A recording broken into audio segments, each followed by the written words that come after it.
코로나19가 이제 많이 진정되고 일상이 조금씩 회복되고 있는 것이 너무 감사합니다. 실내에서는 여전히 마스크를 써야 하지만 그래도 거리 두기도 없어지고 모일 수 있는 인원 제한도 없어졌습니다. 오늘 무엇보다도 이렇게 예배 자리에 마음껏 나와서 예배 드릴 수 있게 된 것이 너무 감사합니다.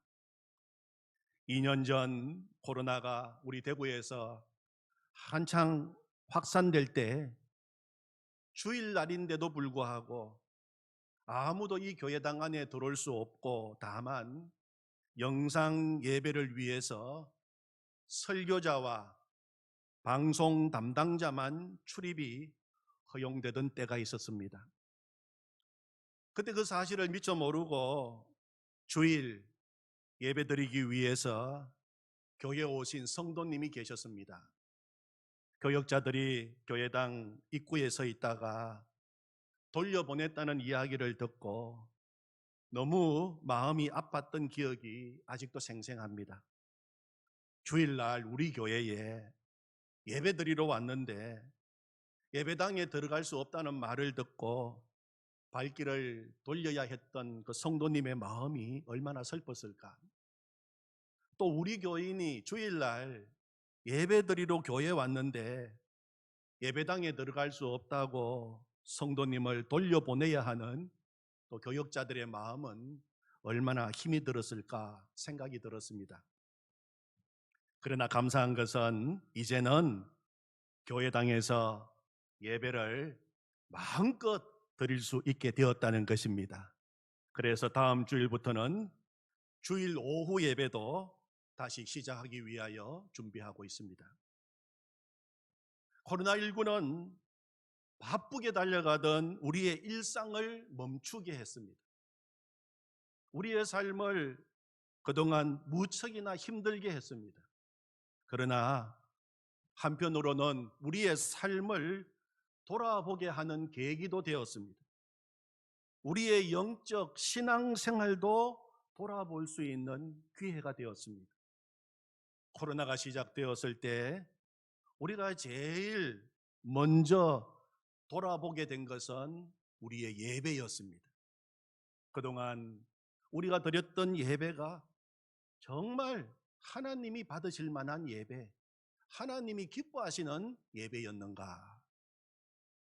코로나가 시작되면서 교회가 폐쇄되고 오랫동안 교회당에 모일 수 없었던 때가 있었습니다. 2020년 3월 15일, 그러니까 지금으로부터 2년 2개월 전입니다.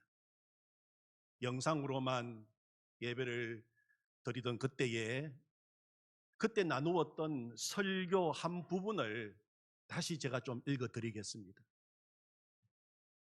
2년 2개월 전의 설교입니다. 사랑하는 성도 여러분, 지난 한 주간도 평안하셨습니까? 주일이 되었는데도 우리가 함께 모여 예배드리지 못하는 시간이 길어지고 있습니다. 벌써 4주째입니다. 다음 주일에는 꼭 우리가 함께 모여 예배 드릴 수 있기를 갈망합니다. 우리가 다시 함께 모여 예배 드릴 때에는 이전에 경험하지 못한 놀라운 은혜를 우리에게 허락해 주시기를 또한 기도합니다. 그러기 위해서는 오늘 내가 있는 자리에서 예배를 잘 드릴 수 있어야 하겠습니다. 모여 예배를 드릴 수 없지만 그래도 감사한 것은 주일이 지나고 성도님들로부터 실시간 영상으로 예배를 잘 드렸다는 말씀을 많이 듣습니다. 특별히 자녀들과 함께 한자리에 모여서 영상을 보면서 예배를 드렸다는 이야기를 많이 해 주셨습니다. 비록 우리가 지금은 한자리에 모여 예배를 드릴 수 없지만 그러나 이제는 어디에 있든지 있는 그 자리에서도 변함없이 하나님이 찾으시는 예배자로 살아야 할 것을 훈련시키시는 기간이라고 생각합니다. 한 권사님께서 6.25 전쟁 통해서도 예배를 드렸는데 평생 신앙생활을 하면서 교회에서 함께 모여 예배를 못 드리는 일이 생길 줄 몰랐다고 안타까워하셨습니다. 저도 이번 기간을 지나면서 주일이 되면 온 성도님들과 아이들이 가득하여 웃음소리가 넘치고 기쁨으로 함께 모여 예배 드리는 일이 당연한 일이라고 생각했는데 왜 이런 일이 생겼습니까? 하는 질문을 수없이 해보았습니다.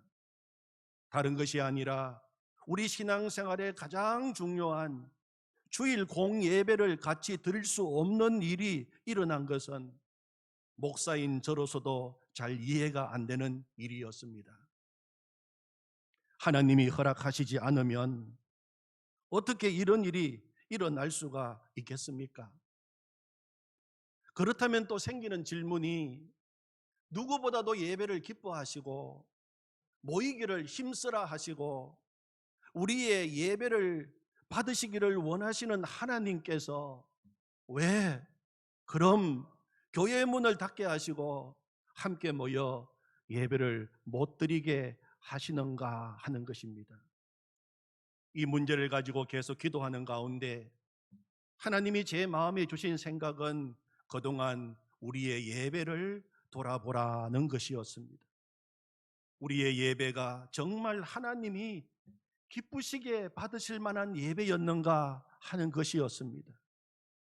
그러면서 생각나게 하시는 말씀이 이사야 1장 말씀이었습니다. 하늘이여 들으라, 땅이여 귀를 기울이라. 여호와께서 말씀하시기를 내가 자식을 양육하였거늘 그들이 나를 거역하였도다. 소는 그 임자를 알고 나귀는 그 주인의 구유를 알건만은 이스라엘은 알지 못하고 나의 백성은 깨닫지 못하는도다 하셨도다.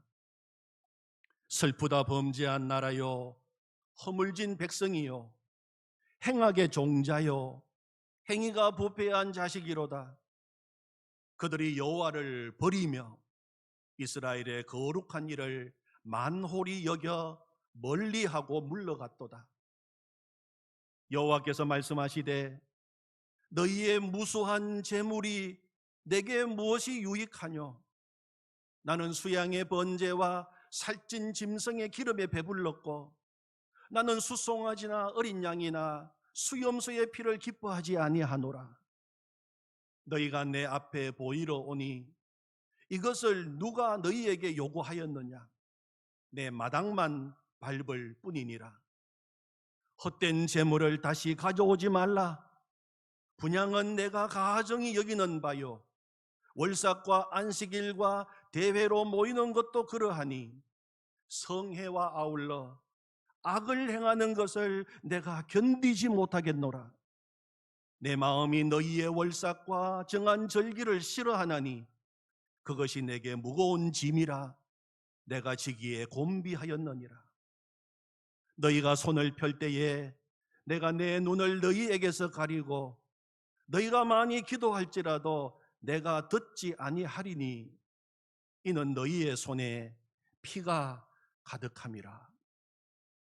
이사야 1장의 말씀을 통해 그동안 하나님 앞에서 우리의 예배의 모습이 어떠했는지를 솔직히 돌아보고 또 우리의 삶을 한번 돌아보라고 말씀하셨습니다.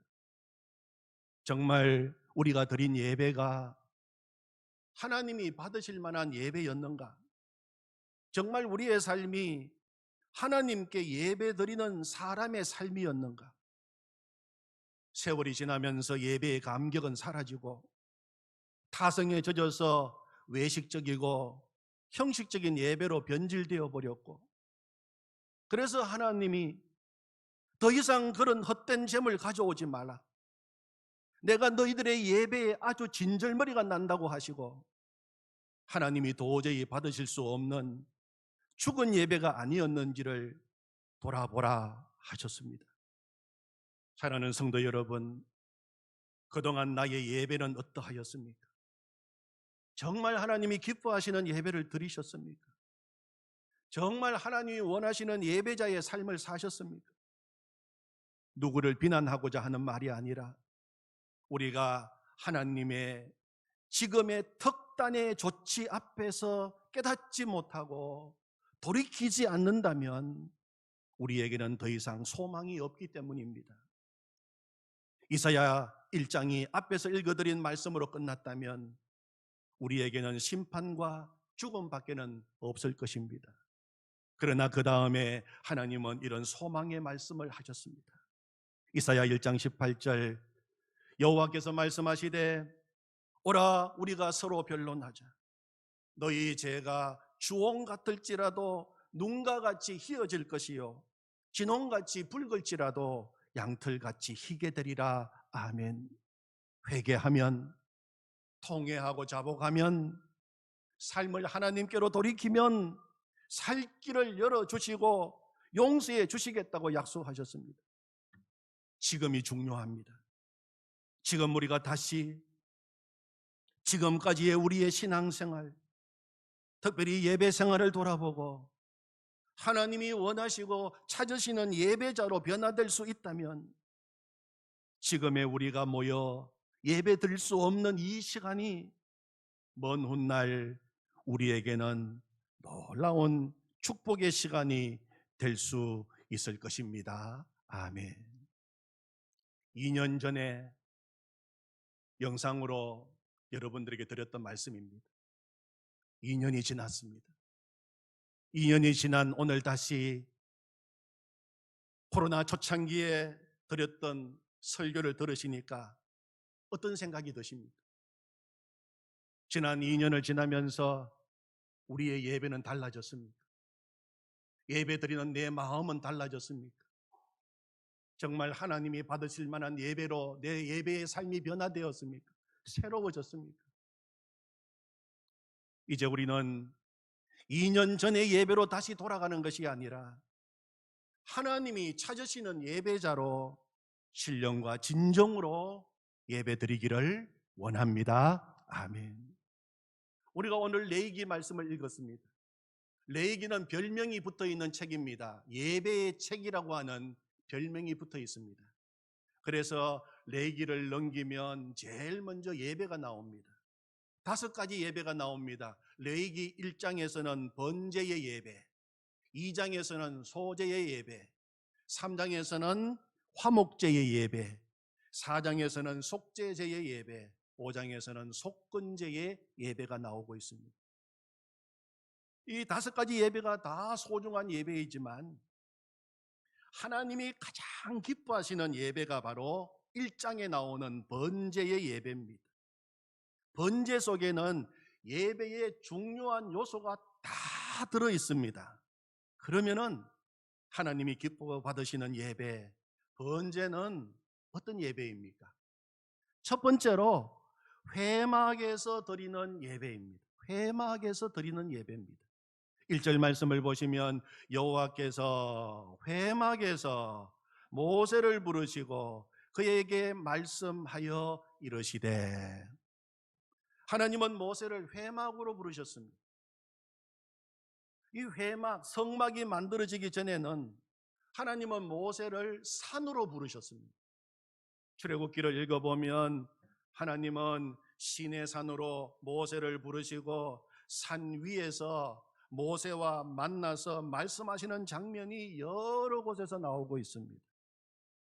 모든 이스라엘 백성들은 다 산 밑에 머물게 하고 감히 산 위에는 접근도 못하도록 막으시고 오직 모세만이 산 위에서 하나님을 만날 수 있도록 허락하셨습니다.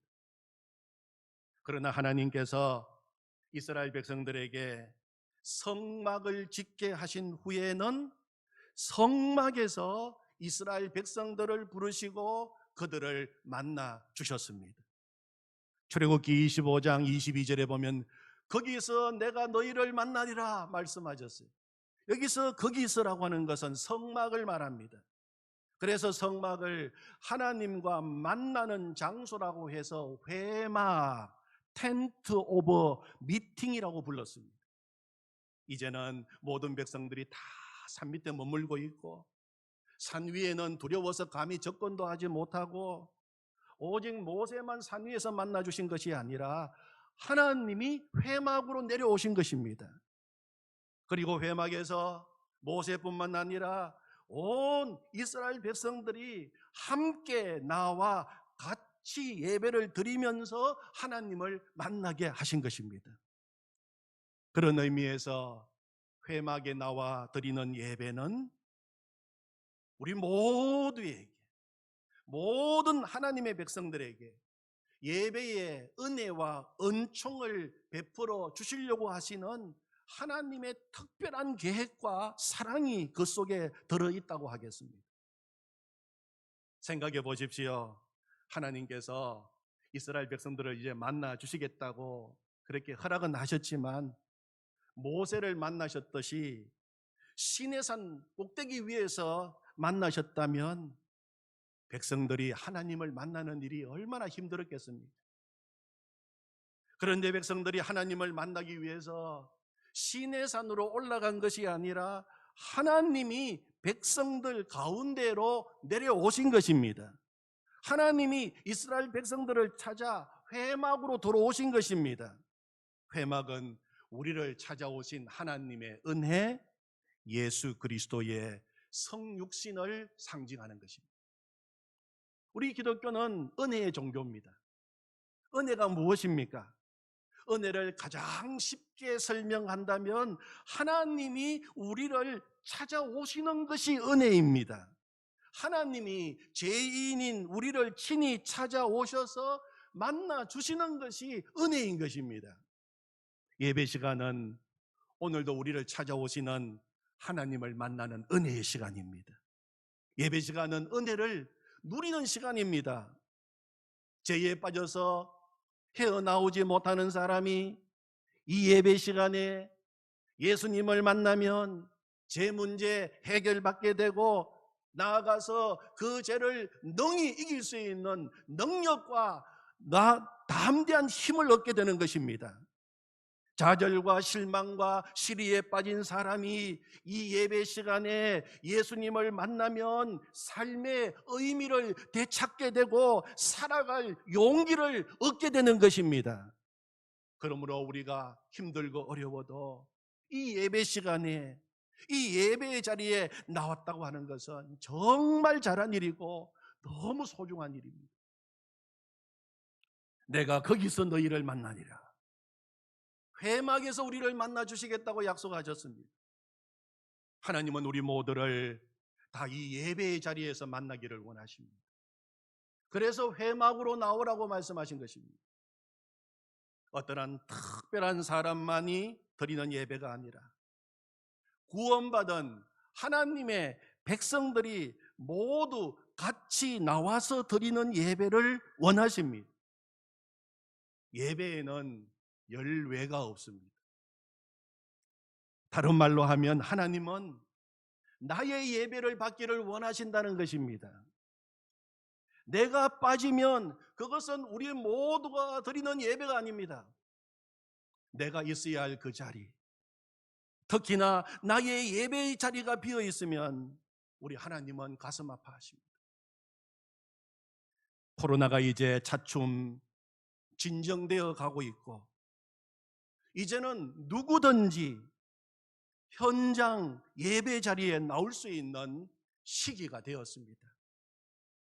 이제는 할 수만 있으면 교회 예배 자리로 나오기를 사모하십시오. 하나님께서 그 길을 열어주실 줄로 믿습니다. 두 번째, 하나님이 기뻐 받으시는 번제의 예배는 하나님 앞에서 예배를 드려야 됩니다. 하나님 앞에서 예배를 드려야 됩니다. 3절을 보시면 그 예물이 소의 번제이면 흠없는 수컷으로 회막문에서 그 다음에 여호와 앞에 기쁘게 받으시도록 드릴지니라. 첫 번째는 회막문에서, 회막에서, 두 번째는 여호와 앞에. 회막이라는 장소에 나오셨습니까? 잘 나오셨어요. 그러시다면 이제는 하나님 앞으로 나가야 됩니다.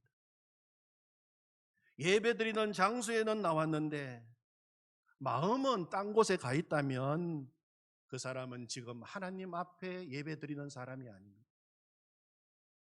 골프를 아주 좋아하는 성도님이 계셨어요. 주일에도 예배 자리에 나오지 않고 골프장에 달려가는 성도였습니다. 그래서 목사님이 신방을 가셔서 주일 예배에 나오라고 권면을 했습니다.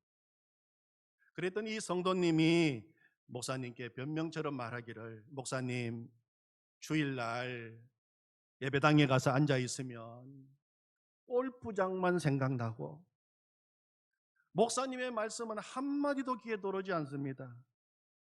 그런데 주일날 골프장에 가면 이상하게 교회가 생각나고 예배의 자리가 생각납니다.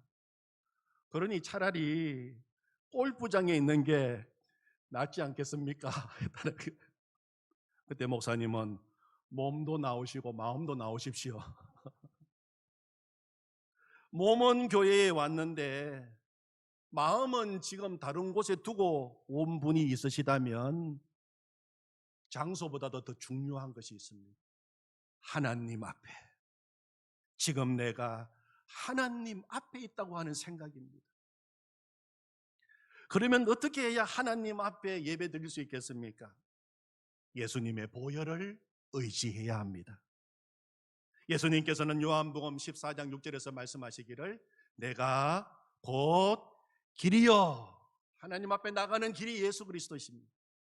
진리요, 생명이니 나로 말미암지 않고는 아버지께로 올 자가 없느니라 말씀하셨어요.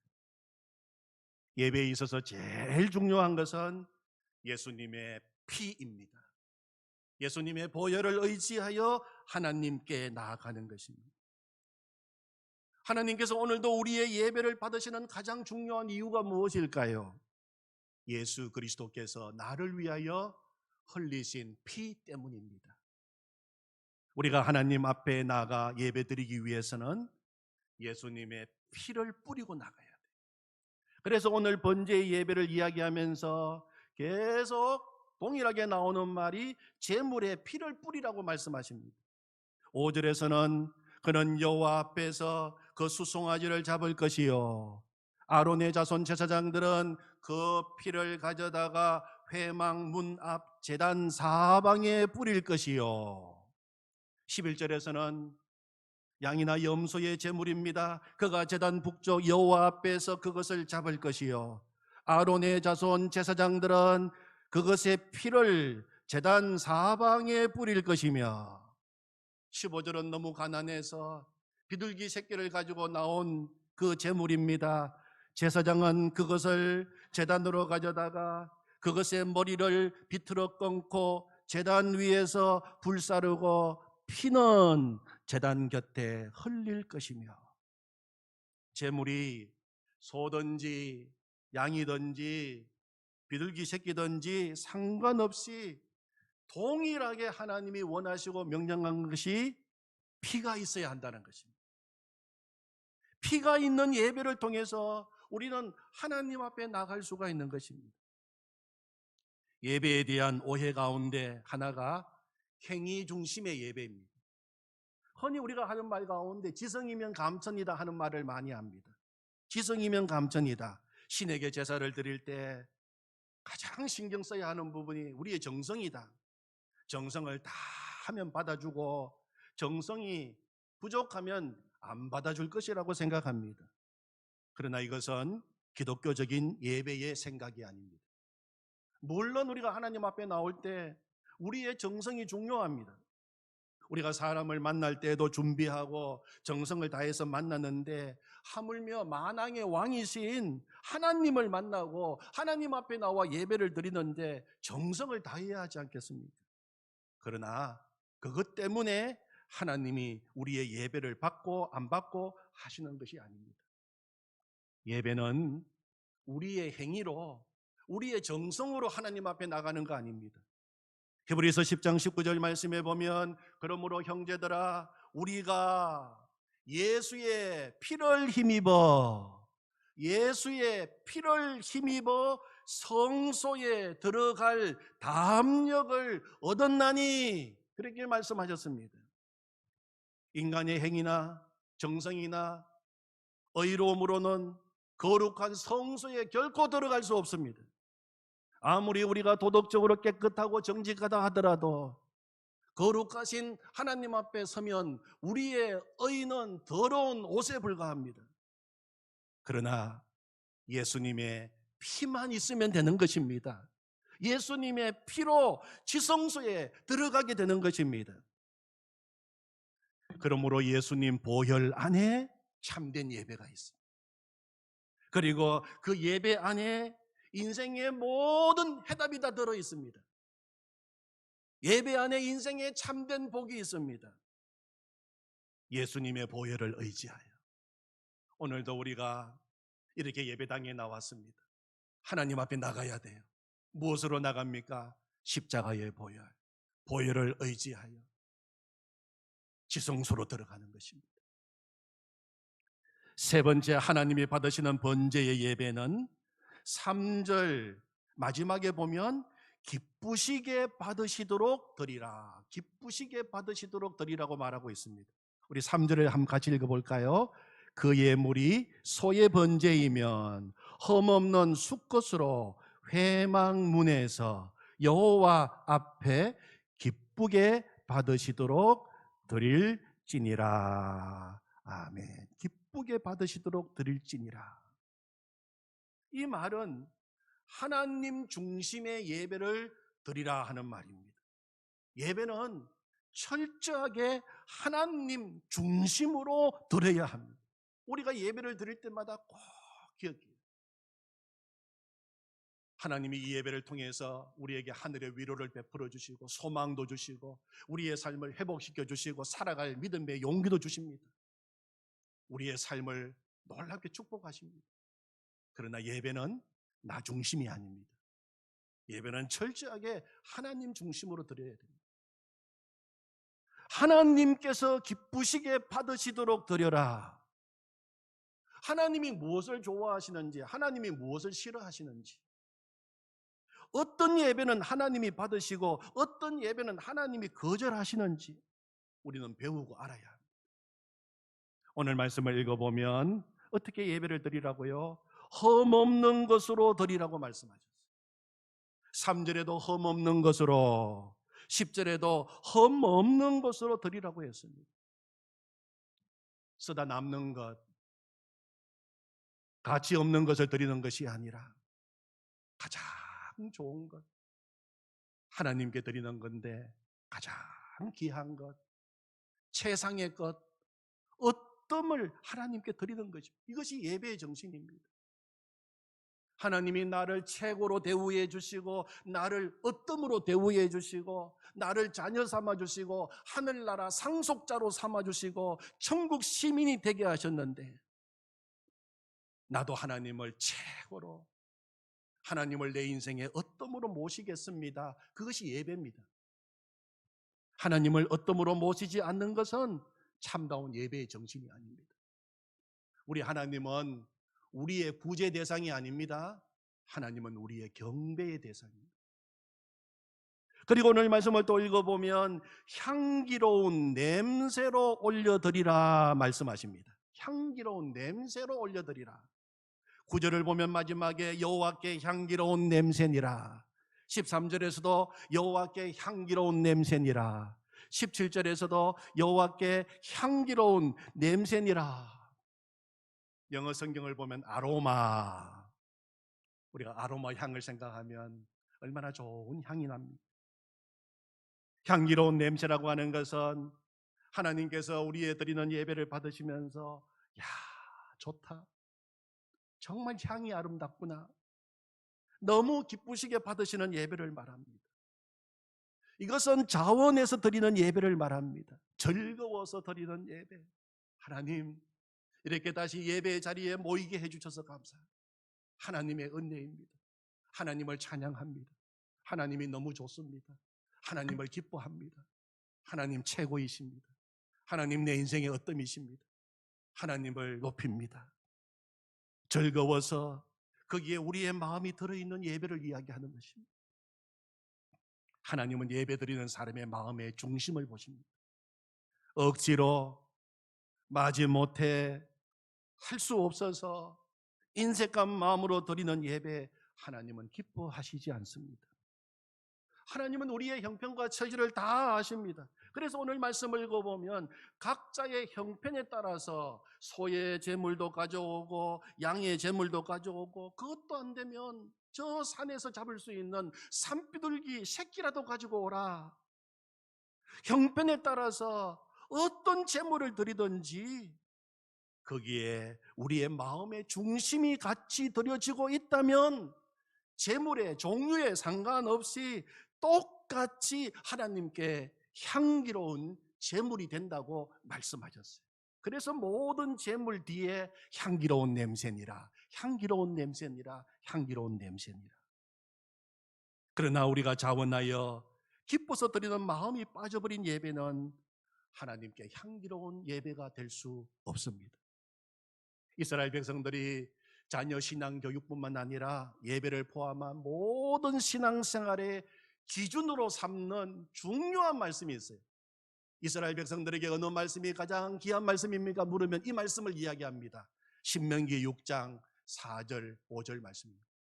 이스라엘아 들으라, 우리 하나님 여호와는 오직 유일한 여호와이시니 너는 마음을 다하고 뜻을 다하고 힘을 다하여 내 하나님 여호와를 사랑하라. 5절에 너는 마음을 다하고, 여기서 마음은 우리의 정서, 우리의 의지, 우리의 지성까지도 다 포함하는 것을 말합니다. 뜻을 다하고, 여기에서 뜻은 생명 다해, 목숨 다해 뜻입니다. 힘을 다하여, 여기서 힘을 다하여 하는 말은 열렬하게 하나님을 사랑하라. 우리가 예배를 드리는 것이 하나님을 사랑하는 최고의 표현입니다.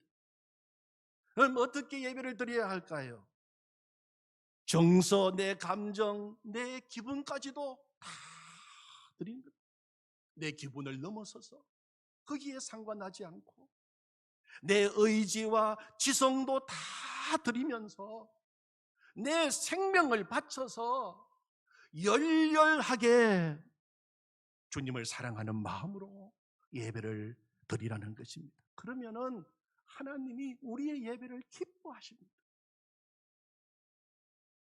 사랑하는 성도 여러분, 이제 다시 우리는 모였습니다. 이제 우리의 예배가 회막에서 드리는 예배가 되기를 원합니다. 하나님이 정하신 예배의 장소가 중요합니다. 이제 회막으로 나오십시오. 우리의 예배가 하나님 앞에서 드리는 예배가 되기를 원합니다. 예수님의 보혈로 하나님 앞에서 드리는 예배를 사모하십시오.